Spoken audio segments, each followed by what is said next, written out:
Hi friends, ഹൈദരാബാദിലൂടെയുള്ള 3 ദിവസത്തെ ട്രിപ്പിൻ്റെ പ്ലാനാണ് ഈ വീഡിയോ. ഒന്നാമത്തെ ദിവസം രാവിലെ ഒറ്റപ്പാലത്ത് നിന്നും കോയമ്പത്തൂർ എയർപോർട്ട് വഴി ഹൈദരാബാദിലോട്ട് പോയി. 1 മണിക്കൂർ നീണ്ട യാത്രയാണ് ഹൈദരാബാദ് ഫ്ലൈറ്റ് ജേണി. അവിടെ നിന്നും സ്നോ വേൾഡ് കാണാൻ പോയി. ആദ്യമായിട്ട് സ്നോ വേൾഡ് കണ്ട ശേഷം എൻടിആർ ഗാർഡൻസും പിന്നീട് അതിന് തൊട്ട് തന്നെയുള്ള ലുംബിനി പാർക്കിലും പോയി. ലുംബിനി പാർക്കിൽ ലൈറ്റ് ആൻഡ് സൗണ്ട് ഷോ നടക്കുന്നുണ്ടായിരുന്നു. ആ ലൈറ്റ് ആൻഡ് സൗണ്ട് ഷോ കഴിഞ്ഞ ശേഷം അതിനടുത്ത് തന്നെയുള്ള ഹുസൈൻ സാഗർ ലേക്ക് കാണാൻ പോയി. ഹുസൈൻ സാഗർ ലേക്ക് ഒരു മാൻമെയ്ഡ് ലേക്കാണ്. അവിടെ നമുക്ക് ബോട്ടിംഗ് ഫെസിലിറ്റി ഉണ്ട്. ആ ബോട്ടിൽ കയറിയാൽ നമുക്ക് ബുദ്ധ സ്റ്റാച്ചു കാണാൻ പറ്റും. അങ്ങനെ ബോട്ടിൽ കയറി ബുദ്ധ സ്റ്റാച്ചുവിൻ്റെ അടുത്തെത്തി. അത് കണ്ട ശേഷം തിരിച്ച് ബോട്ടിംഗ് യാർഡിലേക്ക് മടങ്ങിയെത്തി. അതിനുശേഷം ഞങ്ങൾ കുറച്ചു ദൂരം നടന്നു കഴിഞ്ഞപ്പോൾ തെലങ്കാന സ്റ്റേറ്റ് സെക്രട്ടേറിയറ്റ് കാണാൻ കഴിഞ്ഞു. അതിമനോഹരമായ ഒരു കാഴ്ചയാണ് വൈകുന്നേരത്തെ തെലങ്കാന സ്റ്റേറ്റ് സെക്രട്ടേറിയറ്റ് കാണുക എന്നത്.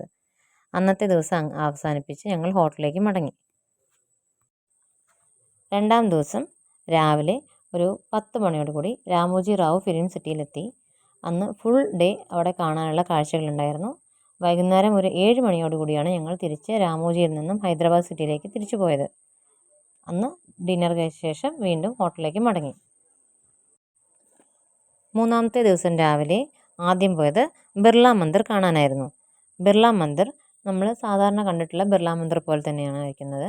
അവിടെ പോയാലുള്ളൊരു പ്രധാന കാഴ്ച ഹൈദരാബാദ് സിറ്റി നന്നായിട്ട് കാണാൻ കഴിയുമെന്നതായിരുന്നു. നല്ല ഉയരത്തിലാണ് ആ മന്ദിർ സ്ഥിതി ചെയ്യുന്നത്. അവിടെ നിന്നും നമ്മൾ അടുത്ത ലൊക്കേഷനായ സലർജംഗ് മ്യൂസിയത്തിലേക്ക് പോയി. ഒരു ആർട്ടിസൻസ് ലാൻഡാണ് ഹൈദരാബാദ് എന്ന് എനിക്ക് തോന്നിയിട്ടുണ്ടായിരുന്നു. അത് ശരിക്കും നന്നായിട്ട് കാണാൻ കഴിയും ആ മ്യൂസിയത്തിൽ പോയി കഴിഞ്ഞാൽ. പിന്നീട് പോയത് ചാർമിനാർ കാണാനായിരുന്നു. ഹൈദരാബാദ് സിറ്റിയുടെ ഓൾഡ് സിറ്റി ഏരിയയാണ് ചാർമിനാർ. ഒരു ലാഹോർ കണ്ട ഫീലിംഗ് ആണ് ചാർമിനാർ കണ്ടു കഴിഞ്ഞാൽ. അവിടെ നിന്നും പിന്നെ പോയത് ഗോൽക്കൊണ്ട ഫോർട്ട് കാണാൻ വേണ്ടിയായിരുന്നു. ഗോൽക്കൊണ്ട ഫോർട്ട് കയറി കഴിഞ്ഞാൽ മാത്രമേ നമുക്ക് എന്താണ് ഗോൽക്കൊണ്ട ഫോർട്ട് എന്ന് മനസ്സിലാവുകയുള്ളൂ. ഒരു ഹാഫ് ഡേ വേണം അവിടെ കാണാൻ വേണ്ടി മാത്രം. അതെല്ലാം കഴിഞ്ഞ ശേഷം തിരിച്ചിറങ്ങി ഗോൽക്കൊണ്ട ഫോർട്ടിൽ നിന്നും നമ്മൾ വൈകുന്നേരത്തെ ഹൈദരാബാദ് കോയമ്പത്തൂർ ഫ്ലൈറ്റ് പിടിച്ച് കോയമ്പത്തൂരോട്ട് വന്നു. അവിടെ നിന്നും ഒറ്റപ്പാലത്തേക്കും. അങ്ങനെ 3 ദിവസത്തെ ഹൈദരാബാദ് ട്രിപ്പ് അവസാനിപ്പിച്ചു. Thank you.